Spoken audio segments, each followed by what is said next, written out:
Hey everybody, welcome back to Sounds Like a Drum, Cadence independent media production. This week, in accordance with last week's video, we're going even further into Reso heads and we're talking about different weights and what they're going to do to the sound.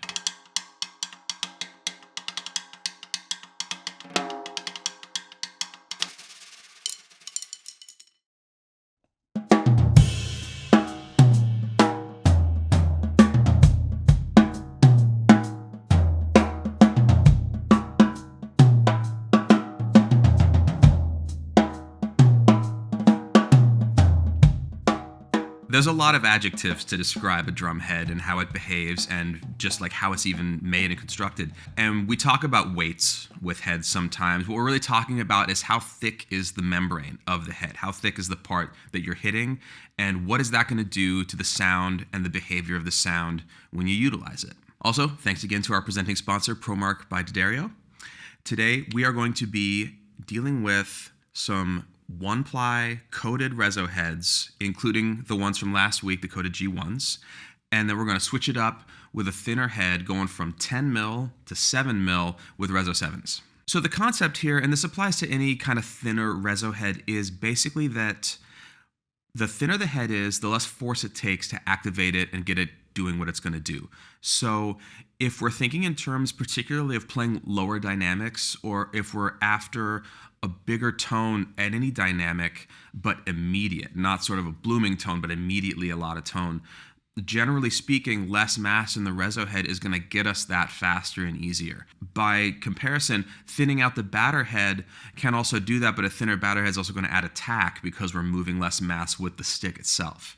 So when it comes to getting really beautiful tone at a low dynamic, thinning your Reso head is actually the first place that I would go to, if I'm thinking, especially if I'm going to do mallet stuff, or if I'm just in general going to be going for maximum tone at a lower dynamic. In previous episode, we talked about just moving to a coated head for the bottom of your toms and what that's going to do to the tone. And in the interest of consistency and minimizing variables, we're using both coateds for both of these weights today. And I think you'll find that they are actually substantially different, and every dynamic of the drum actually changes from changing the head that you're not even hitting, which is surprising and something that I didn't learn until I'd been playing for a very long time. I just thought of that head on the bottom as that it needed to be on there, and that was kind of it. And after trying some different things and playing a lot of other people's drums who were going for different sounds than I was, or different dynamics in general than I was, I started to realize that it was actually a huge part of the character of the drums. And it's an amazing thing to get to kind of fuss with, because it doesn't really dramatically change the overall feel of your kit, but it can really change the sound up from underneath. Okay, demo number one is going to be basically the same head setup from the previous video, which is coated G2s on top and coated G1s on the bottom. Now for this video, I decided to tune both heads to the same pitch, which I almost never do, not for any particular reason, but it seemed like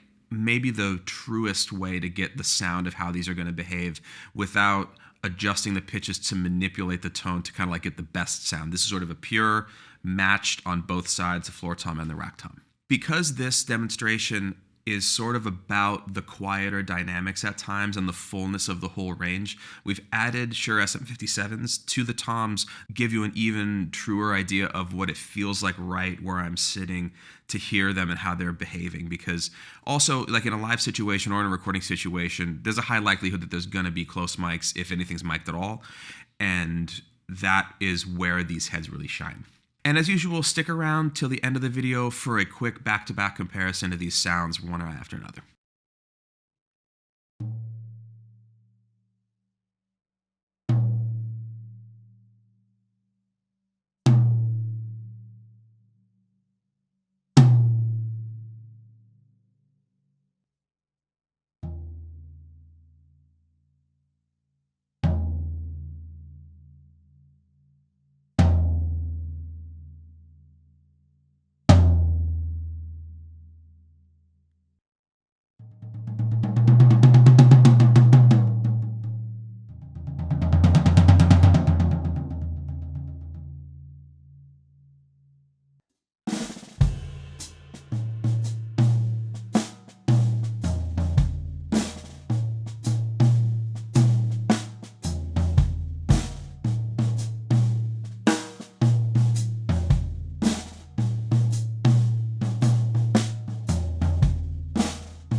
This is a really great kind of middle of the road sound.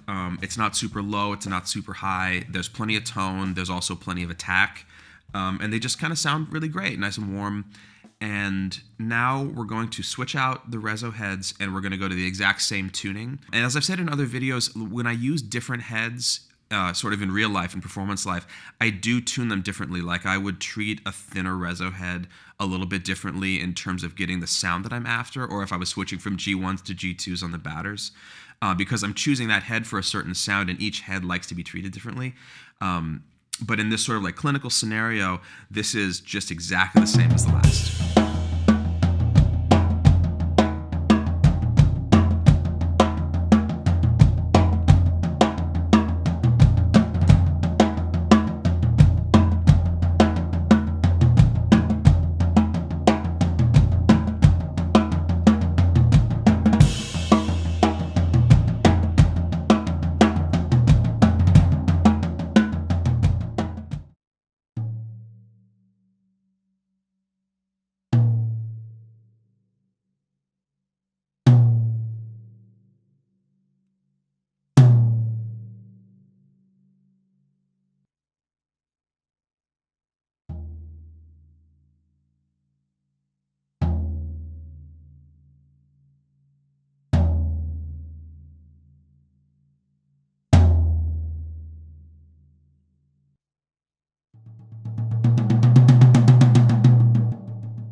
So that's actually a substantially different sound, even at the loud dynamics. And the feel isn't dramatically different, but the sound is actually quite different where I'm sitting. And it's super fun and just a kind of a quick way to really round it out differently. Now, we've been talking about the dynamics of these things and particularly the lower dynamics. And just to give you an idea of playing super quietly on these, I'm going to do a little extra quiet playing on them with the snares off so you can really see kind of like what they're doing way down at the bottom of their range.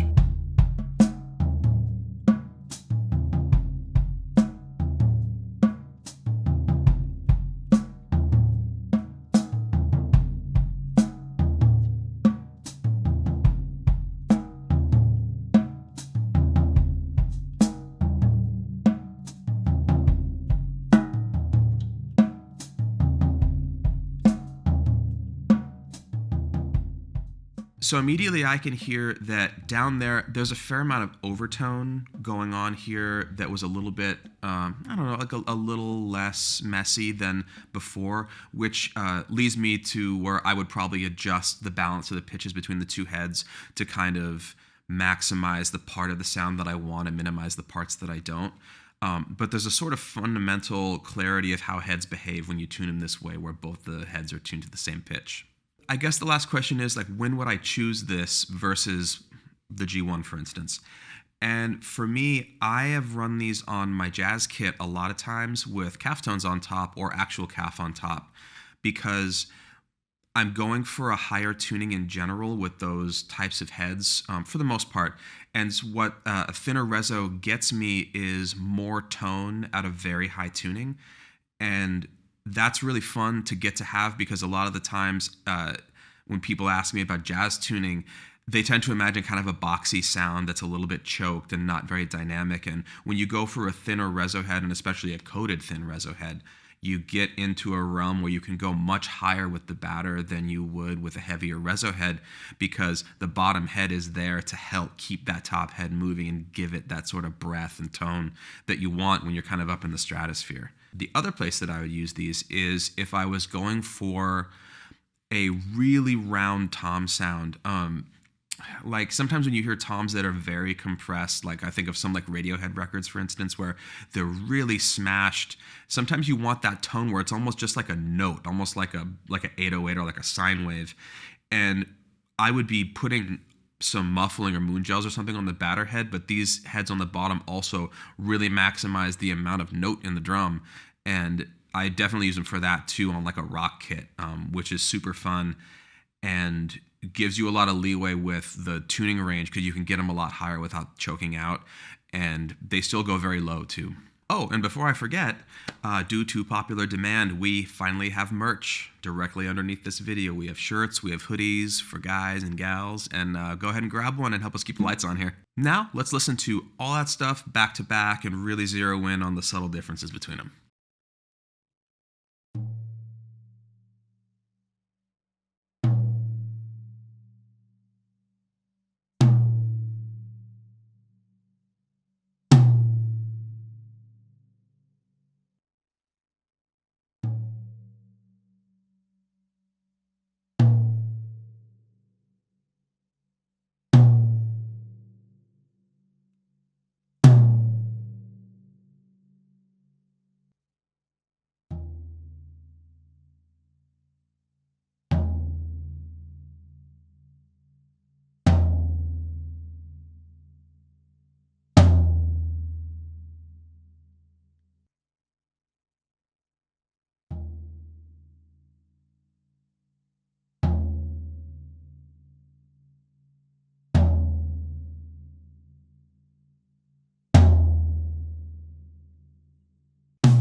It's worth also noting that in the same way that not all 10 mil coated batters sound the same, not all thin Reso heads sound the same. The materials differ, the coatings differ, there might not be a coating, the collar, everything. So it's really worth experimenting with your drums and with a few different sorts of head of this variety to see what does best with your music and your drums and the way you hit them and all that stuff. So hopefully this has got you thinking about your Reso heads and what they do and how much they contribute to the sound, even though we never see them. You know, they're on there and they're working all the time just as hard as the batter heads.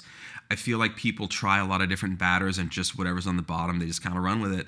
And there are a lot of options that really shape the sound and can really inspire you to go in different directions. You might find a new favorite or a couple of new favorites that'll make really great sense in the music that you're making right now. Thanks for watching, and please like, comment, and subscribe, and hit that little notification button next to subscribe so that you hear about our videos every time they come out. Thanks again to presenting sponsor ProMark by D'Addario for helping us out, and let us know what you use for Reso heads, or if you have any experience with thin Reso heads, thick Reso heads, what kind of music you do with them, and thanks for watching.